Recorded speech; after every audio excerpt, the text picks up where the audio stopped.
नमस्कार दोस्तों, सनातन संवाद चैनल पर मैं डॉक्टर दयानिधि सेवार्थी आप सबका स्वागत करता हूं।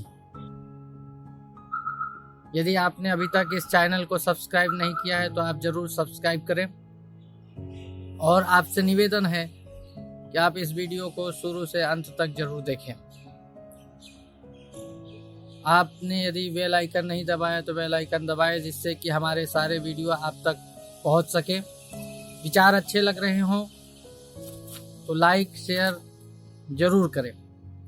दोस्तों, आज मैं बात करने वाला हूं आपसे ऐसे विषय पर कि हमारा मन निराश हो जाता है, हम परेशान हो जाते हैं और सभी समझते हैं अपने आप को कि हम असफल हो चुके हैं। तो सबसे पहले तो ये जितने मुझे देख रहे हैं, सुन रहे हैं, मैं पूछना चाहता हूं और आपसे बात करना चाहता हूं कि आप सभी के पास टू व्हीलर है, बाइक है, आप चलाते हैं और आप काफ़ी सालों से 2 साल 3 साल 4 साल 5 साल से चलाते आ रहे हैं और आप अपने देश के रोड पर नियम कानून के साथ चल रहे हैं। और इस नियम कानून में कोई विदेशी व्यक्ति आ जाए बाइक लेकर के चलाने, तो वो कुछ ही क्षणों में वह अस्पताल में दिखाई देगा, क्योंकि वह बाइक चला रहा है। और यहाँ तो ऐसे नियम है कि यहाँ नियम कानून के साथ भी सूझबूझ के साथ काम करना पड़ता है, क्योंकि रेड लाइट हो फिर भी व्यक्ति जो है रुकने को तैयार नहीं है, धैर्य नहीं है किसी के पास।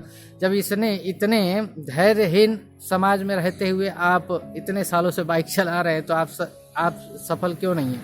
आपसे बड़ा सफल तो कोई हो ही नहीं सकता। तो सफलता हर एक व्यक्ति के पास है, हर व्यक्ति सफल है। आप परिवार को संभाल रहे हैं, आप समाज को संभाल रहे हैं, आप सबके साथ व्यवहार कर रहे हैं, आप सफलता के सीढ़ी पर आगे बढ़े हैं। लेकिन बात मैं ये नहीं करना चाह रहा, बात मेरा ये है कि आप जानते तो हैं, जैसे हर व्यक्ति आप जानते हैं कि हमारे लिए मूल्यवान क्या है? पैसा नहीं, सबसे ज़्यादा मूल्यवान है स्वास्थ्य।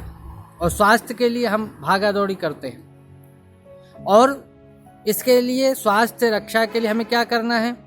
मालूम है कि स्वास्थ्य सबसे मूल्यवान है और इसकी रक्षा के लिए हमें सुबह जल्दी जगना है और जल्दी जग करके हमें सैर करना है, योगासन करना है, आहार पर ध्यान देना है। मालूम हम सबको है। अब कितने लोग हैं जो इस काम को करते हैं? स्वास्थ्य रक्षा के लिए कितने काम करते हैं? परसेंटेज में 2-3% निकलेंगे। तो हमें मालूम सब कुछ है, हम जानते सब कुछ है, लेकिन मानते नहीं है। बात यहीं आकर के अटक जाती है कि हम सनातन मूल्यों के साथ जीना चाहते हैं, हम अपने जीवन में आगे बढ़ना चाहते हैं, लेकिन हम मानते नहीं हैं कि ये सही क्या है और इस पर कैसे चले। हम मानने को तैयार नहीं होते। हम मान बैठते हैं कि हम असफल हैं। हम सोने के लिए जा रहे हैं, जैसे हमने नियम बनाया कि सुबह जल्दी उठना है, लेकिन रात के समय जैसे हम सोने जाएं, हमारे मन में एक विचार आ जाए कि हम सुबह जल्दी जग ही नहीं सकते। तो जैसे ही मन में विचार आया, मन क्या करता है कि हमारे मन पेड़ के शाखाओं की तरह भागता है। हमने एक विचार डाला, उसी विचार से हजारों विचारों सामने कर देगा, क्योंकि मन का स्वरूप है, स्वभाव है संकल्प विकल्प। यानी वो संकल्प के सामने विकल्प रख देता है, हमारे सामने कई सारे ऑप्शन रख देगा। अरे रोज सुबह जगते थे, फिर तो स्वास्थ्य मिला नहीं, सुबह कैसे जगोगे? ठंड है, परेशानी है, सारी चीजें हैं, सुबह कैसे जग के करोगे क्या? दौड़ने से थोड़ी वेट कम हो जाता है, कहाँ कैसे क्या करोगे?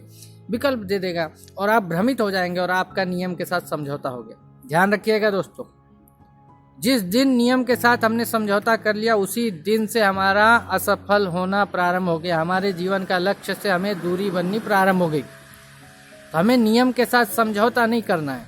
नियम हमने बनाया है तो उस पर दृढ़ता के साथ रहना है और आगे बढ़ना है, क्योंकि जब हम दृढ़ रहेंगे, देखिए संसार में सब लोग चाहते हैं बहुत कुछ, लेकिन दृढ़ता के साथ निश्चित रूप से कुछ ही लोग हैं जो चाहते हैं कि हमें यह मिले। तो हमें दृढ़ता के साथ एक किसी विषय पर हमें टिके रहना है और निश्चित करना है कि हमारे लिए जरूरी क्या है, हमारे लिए आवश्यक क्या है। काम तो बहुत सारे हैं, रास्ते बहुत सारे हैं, विकल्प बहुत सारे हैं, लेकिन हमारे लिए सबसे ज़्यादा जरूरी क्या है?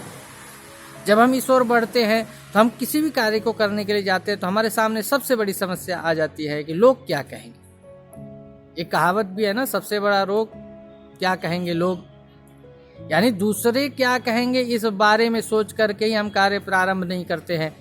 तो हमारा अंदर से हमारे आत्मा की आवाज़ क्या है, हमारी इच्छा क्या है, हमारी रुचि क्या है, इसको हम समझें और दृढ़ता के साथ, विश्वास के साथ इस अपने कार्य की ओर बढ़े और असंभव शब्द को हम निकाल दें और प्रयास करें, प्रयत्न करें, तो हमारे प्रत्येक कार्य सफल होते जाएंगे। तो हमारे देश के युवाओं ने जो मेरे इस वीडियो को देखा है, सुना है, उन सब का धन्यवाद कि आपने अंत तक सुना। बस एक ही बात कि आप दृढ़ निश्चय के साथ अपने लक्ष्य की ओर बढ़े, सफलता निश्चित रूप से बढ़ेगी, निराशा आत्मग्लानि से ऊपर उठे। इसी के साथ मैं विदा लेता हूँ।